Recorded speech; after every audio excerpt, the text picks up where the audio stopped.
Okay, so in today's video, I just want to show you guys how I've built these townhouses for my 3 starter Pokemon.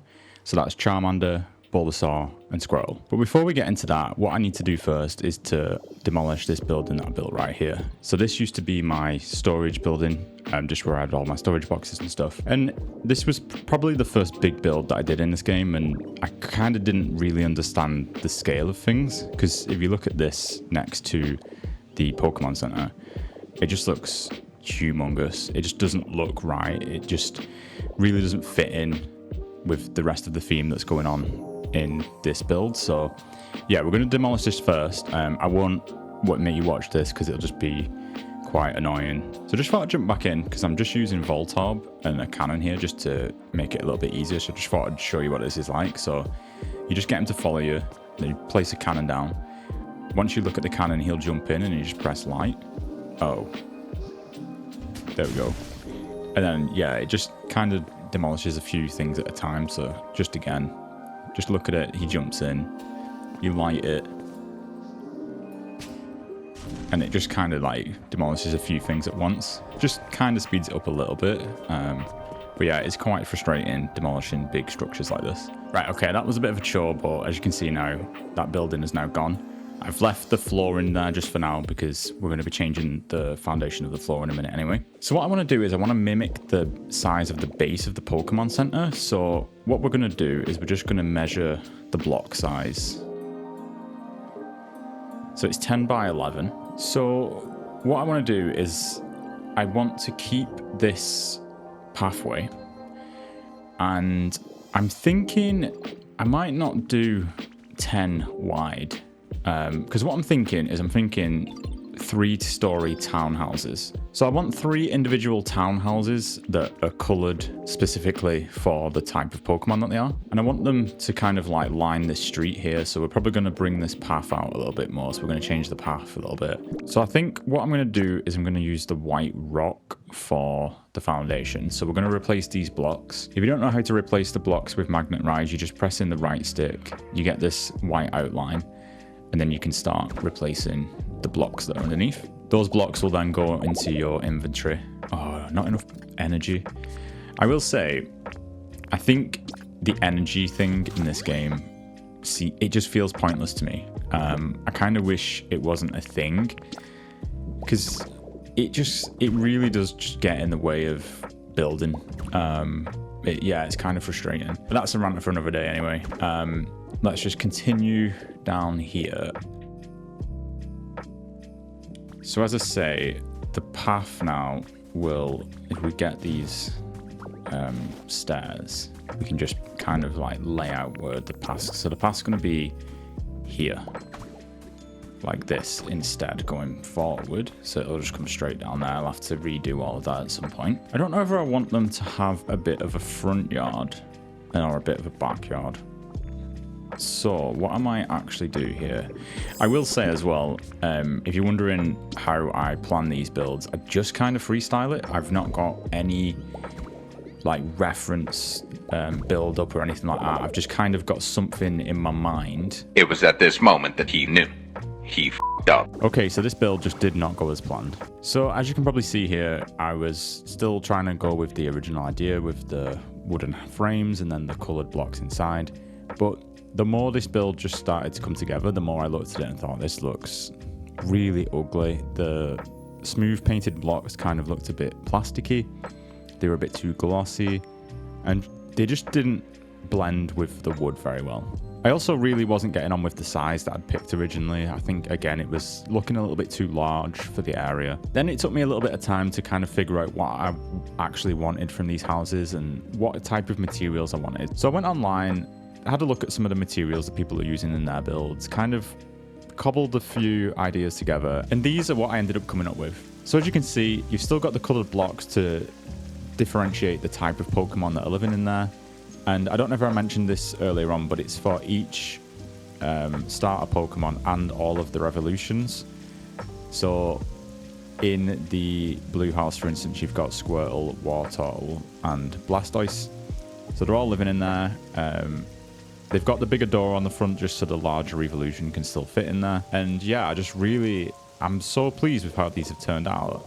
It probably took me about like maybe 2 days. I'm not too sure on the hours, but yeah, I feel like now that they've come together, I am really, really pleased with these. So what I'm going to do, because I didn't record any footage of me building these, I'll just give you guys a little bit of a tour of what I've done, explain through like some of my decisions and things like that. And yeah, hopefully you enjoy this little tour of these houses. Okay, so let's start with the materials that I've used here. So the white wall is the plaster wall. Then we've got the modern wall, which is the like brick type, stone type wall. They've all been coloured for each individual Pokemon type. So we've got red, blue, and green. Then for the roof, we've got the pitched brick roof style roof in here. So just with the extra bits that they come with. So these little windows and then the flat bits on top. We've got these little wooden beams here just to add a bit of dimension and to look like they're supporting the roof. And then you can see that we've got the spotlights shining down as well. Then for the front door, we've got the iron doors. They've all been painted a specific colour just to match the house. Then we've got the sash windows here, which have had the frames painted in a brown. Got a little window pane here just because I thought it looked quite cool having like a smaller window up there again to just add a bit of like dimension in there. Then we've got the canopies which have been coloured. We've got the like fairy lights here as well. Put these bridge planks as kind of like a windowsill. They've all been painted white. Got the flowers on there. We've got some party bunting, which again has been painted in the colours of the house. And then here we've got some pipe work just as some drain piping, again to add a bit of dimension. Come around to the side, you can see that the modern wall follows around in the same sort of pattern. And you can see as we go down here, the pattern kind of continues with the plaster wall splitting each house up on this side. Then I went for the bridge planks again to kind of make this like raised shelving. Could put some grass underneath, some flowers on top, and then just a few bit of extra items just to kind of tie things together. Added some street lighting on the right hand side here just to keep things nice and light in the night time. Some more spotlights up there. Again, some more like windowsills on the windows here. Come around to this side, we've got a little bin storage area for each house. Some more lighting, but I went with the mushroom lighting just to kind of differentiate it a little bit because it's going to kind of go off and be less modern past this wall. I had to put an electricity pole here just because I couldn't get the wireless ones to reach inside of the house. Inside of the roof, I have got a load of wireless transmitters, but I couldn't get any because this gap here is too wide. I couldn't get them to reach. So yeah, I just need that there. I don't think it sticks out too much, but I wish I didn't have to have it there. Just got some hedging here, some fencing just to be like an extra little bit of garden, a bit of privacy for these houses. And then in the front gardens, what I've done is I've tried to like theme it slightly to each Pokemon type. So here we've got like a lot of grasses and like naturistic type stuff. When we come over to the water type, we've got a little fire hydrant here, and then again just some plants and things like that. As you can see as well, I've used the bottom of the round pillars to act as like a vase or a plant pot.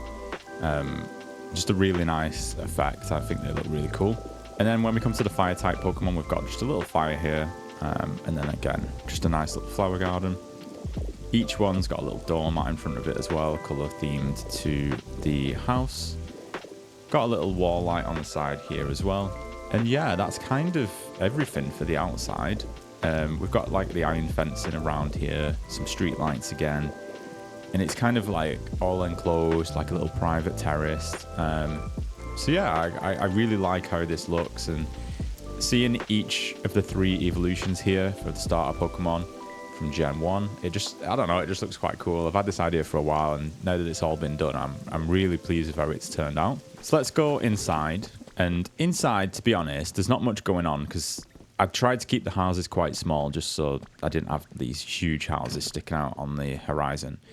So we've just got a nice little couch here, the antique table in this one, and each house has got slightly different things, but the layout's kind of the same. Got the painted Pokeball light here, just again to carry on that theme. And one kind of cool thing that I like is I've got these frames, and in each frame for each house I've done like a themed thing. So in here, you can see that they've got fire in all of their frames, just because they like fire. So yeah, you can come upstairs. When you come upstairs, they've got like a little wardrobe here, little bookcase, little newspaper, bed. And yeah, it's just like a simple build. Got a little resort light up there as well. Just because any of the other hanging lights just hung too low for this space. So yeah, that's just how the inside of this fire type Pokemon house looks. And as you can see there in the top left, you can see that it's a shared house between Charmander, Charmeleon, and Charizard. So yeah, that's just the interior of this house. Let's just go next door into the water type. So again, in here, you've got the little Pokeball light, slightly different table, slightly different rug, all themed to the house. They got a laptop open here with some water on it, just because, again, they like water. Put a little bathtub in the frame and a little shower. Got a little sink there so you can get some water. Got an air conditioning unit. Got a little fan in the corner over there too. Actually, I will just get rid of this seat because I have painted a colour matching seat. So again, just got a nice blue seat. Just keeping with the blue theme. Come upstairs. Again, it's pretty simple up here. We've just got the mirror, the wardrobe, dehumidifier, some more frames, the pool bed, just because obviously they like pool themes. Got a little sprinkler here as well. And yeah, just a few frames there to decorate things, and that's about it. And then again, in the top left there, you can see Squirtle, Wartortle, and Blastoise share this house. Now, I know the house is quite small for 3 Pokemon to be living in. There's only 1 bed, so, you know, space is limited, but like I say, I just didn't really want the house to be just this like huge thing that sticks like out like an eyesore like the previous building was doing. So I wanted to keep them a little bit more compact, and I think it works, and I do like how it looks. So this is the grass type Pokemon. I've not actually moved the Pokemon in here yet because I've only got Bulbasaur on this island. I need to move the other 2 here, so I've just not done that yet. Again, I've just put the green sofa in here because I just painted that before I got on camera. Green Pokeball. We've just got a punching machine in the corner. A little adventure backpack because I thought it quite suited the theme. Little Game Boy. In their frames, they've got like grass type things. They've got like a grass Pokemon on the TV as well. Little reading corner there. Some ivy up the top. Little planting pot shelf. Then we come upstairs. Got like a little waste bin color coded. I have got a waste bin in each of the houses color coded as well. I don't know if you saw that in the other houses. Just a little knitting thing because I didn't really know what else to put in here. Green bed, and then again some like themed painting on the wall there. So yeah, that's it really. That's the inside of the houses. Like I say, I'm honestly just, I think this looks so cute. I'm really, really happy with how these have turned out. Like, I think this suits the landscape more, and this is the first big building really that I've built here. So as I add more and more things now, I think these will really tie in, and I'll obviously tie more buildings to this kind of like theme with the brick and the plaster. I think it looks quite good. Maybe I could switch the brick out for like a wooden beam or something in some other builds. But yeah, I really, really am pleased with how this has turned out. It just looks so cool. And having like the starter Pokemon in them houses, I just think is quite a cool thing to do. But anyway, let me know what you think in the comments below. Do you like this build? Is there anything you would have added? Anything you would have changed? Do leave your suggestions in the comments below, and I'll catch you guys in the next one.